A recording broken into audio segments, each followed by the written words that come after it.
In today's episode on the pod, I am talking about the power of stillness, how we cultivate space within our lives to be still and not fall into a mindset that stillness is stagnation. Because I believe many of us, myself included, believe that if we're not going, we're not growing. And after many, many years of investigating this, I have discovered that that is simply not true.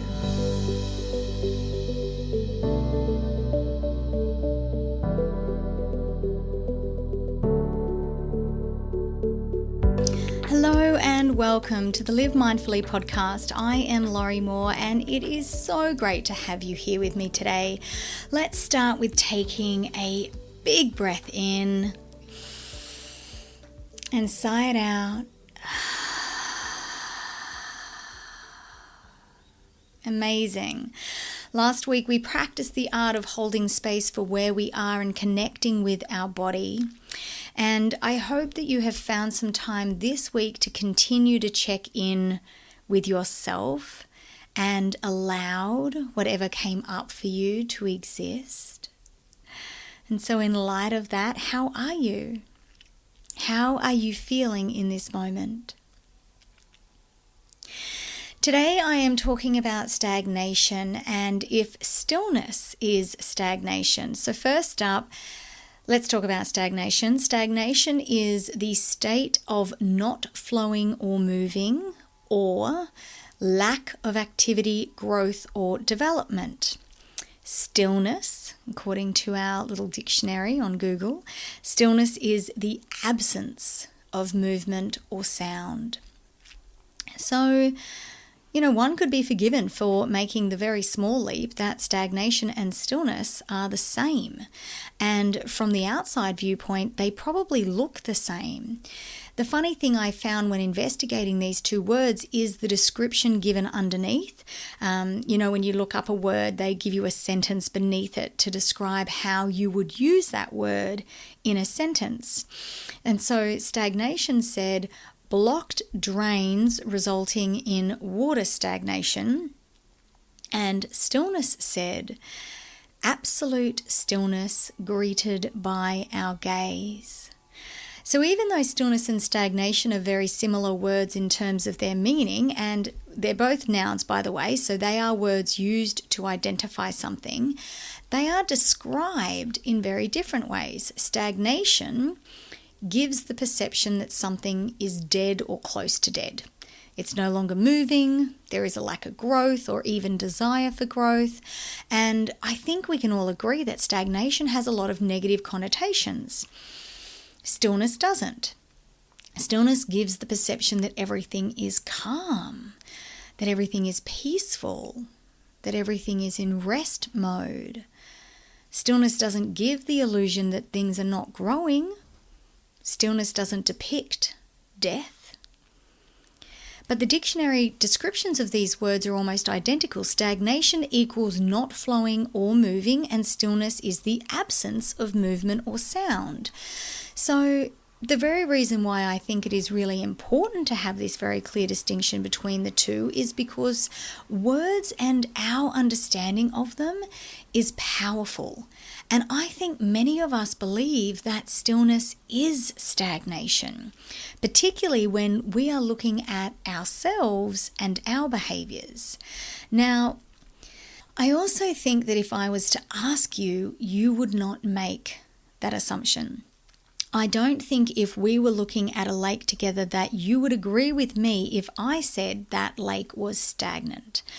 I also don't think if we were walking in a park together and we saw someone lying on a beautiful rug under a tree and they were completely still, we would call that person stagnant. I do think we would turn to each other and say, geez, nice for some. But there is literally nothing stopping us from grabbing our picnic blanket and doing the same thing.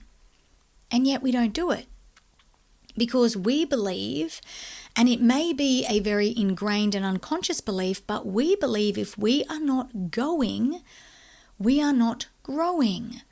Or the classic, I'm too busy for that. But we crave stillness. We crave not moving. We want to lay down on that blanket. But we have developed an understanding from the messages all around us that time is money and we need to go, go, go. Even our relaxation time is now spent doing something. You know, if I was to ask you, when was the last time you did nothing in your spare time? When was the last time you went to bed early just so that you could have a deeper rest? When was the last time your goals or to-do list wasn't at the front of your mind? Do you schedule in time for stillness? Are you able to be still? Are you comfortable in stillness? Do you hate awkward silences? Yes, I'm still here. It's interesting, isn't it? That stillness, a pause in a conversation, even a short one, can make us so uncomfortable that we think, oh, I've lost the connection, or the podcast must have stopped playing. I'm fascinated that the messages we receive daily from all around us are about movement. That in order for stillness to be a priority in our lives, it is against the grain. It is not normal. It is something we have to forcibly cultivate. Because within us, there is this nervousness that stillness is stagnation. And we don't want to feel stagnant. We don't want to be associated with that word. And I think a lot of this has to do with the mountain load of choices that we have to make each day. I recently listened to Barry Schwartz's TED Talk on the paradox of choice, and he says that more choice has led us to become less happy. With more choice comes more decision, and with it the potential for the thing we choose to fail to meet the very expectations that we now have ingrained in our way of living. We want it to be the absolute best, certainly better than our friends, and we want it now. And I think having to make all these choices that we have to make now in this modern world has changed how we live and how we love. Having choice and having availability at our fingertips makes inaction unacceptable. And this has transferred across all areas in our lives. And I don't think, sadly, I don't think it has made us better people. I think the number of choices we need to make each day keeps us in an alerted state that if we take time to think things through, then we aren't keeping up or we're going to miss out. And Brené Brown calls this a scarcity mindset. But we have scarcity messages all around us, and it is up to us to cut through the BS. Because without stillness, without taking that pause, we overreact. We say the wrong thing. We have buyer's remorse. We don't set appropriate boundaries.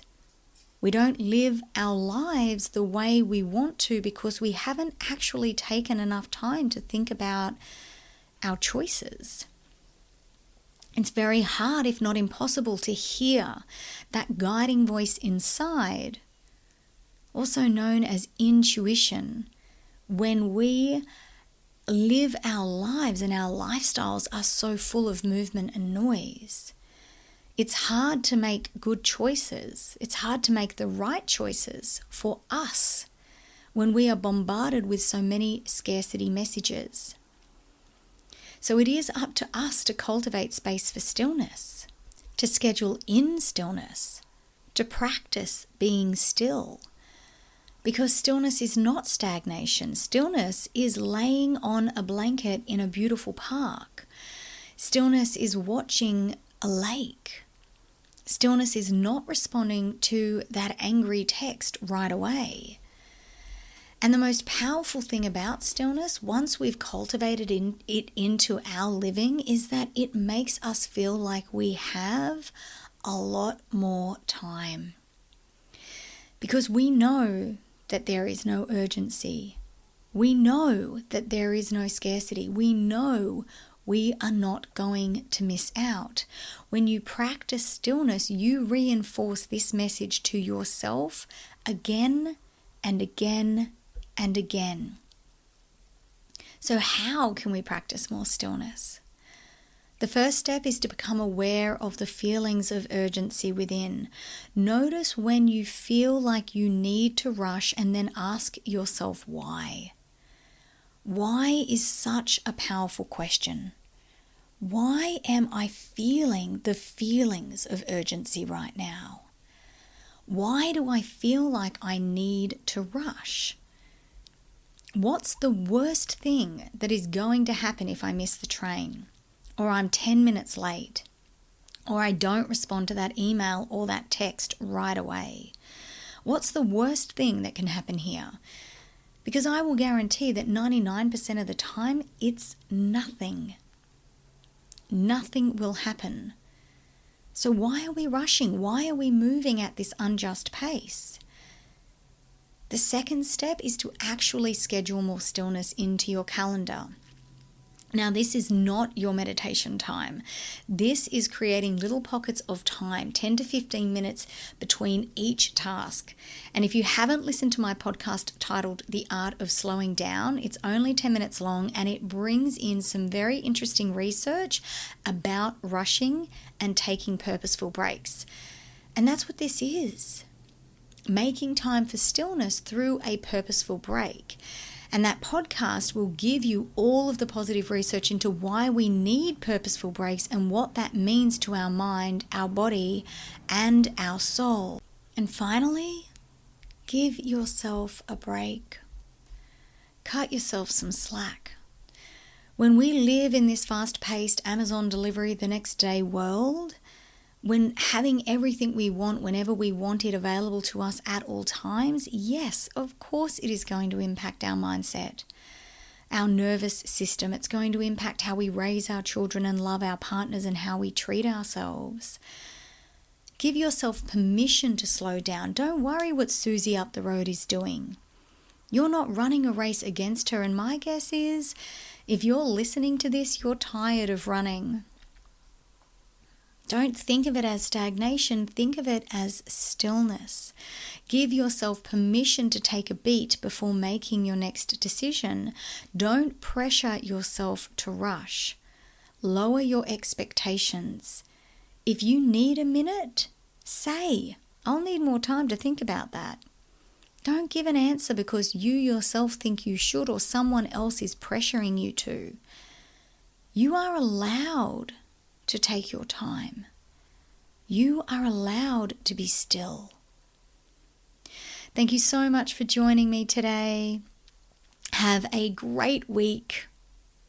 Next week, I will be joining you from gorgeous Yamba. My family and a few others are going on a week-long camping trip, and we are very excited. There is going to be a lot of stillness. And I hope that you are able to cultivate a lot of stillness in your week as well. Until then, take good care of yourself.